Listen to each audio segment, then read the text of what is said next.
Well, for China, the first tip is to assess the need for a product in a market. A lot of New Zealand companies that sell well internationally go into China assuming that with all the development that their product will just do well. And I think particularly in the growth areas for us, which aquaculture and wine are very exciting prospects for the future, a great deal of homework needs to be done on what Chinese consumers want first. Endurance above all else, and faith in oneself and the efforts that one makes rather than measuring every week's success. The other is the Chinese are very hospitable people, and they're extremely positive in reacting to business people coming into their market and reading that as cultural. It's part of the hospitality, the intrinsic hospitality of the Chinese. It doesn't mean you've got a deal.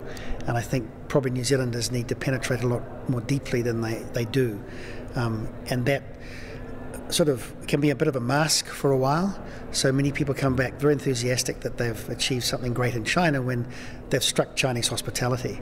So it's a lot more complex to delve into China than I think New Zealand companies assume. So I think I've learnt that over the years.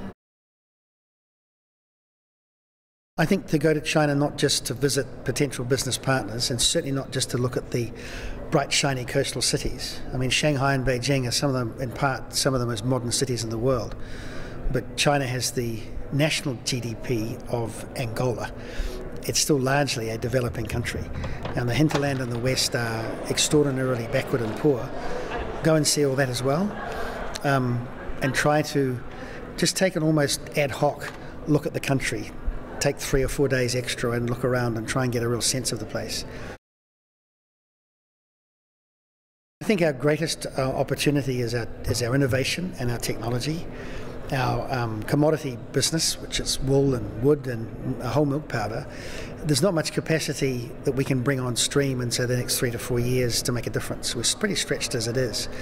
And if we look at growth, particularly with China, and China is now really our number one trading partner, because Australia's number one, but it's just 2 merged domestic economies. So we have to put that in a special category. I think for our future with China, we're not going to get it out of our commodities. We have to find a way to get it out of our innovation and technology, which New Zealand has great wealth in, but we have to find how we can use that in the China market. Well, I think first of all we have to come up with a funding structure, because many of these companies are pre-revenue or they're currently small. That's something that government can be a catalyst to, but we have to come up with a combination SME, angel investment fund and private equity fund structure, and not just leave it to the government as a burden, which New Zealanders tend to do too much, but perhaps some semi-private board that can vet the candidates so they're truly assessed as for what they can do in China, and then help those businesses to build platforms there. We've got a number that are doing it already, and so there's some good lessons we can learn from.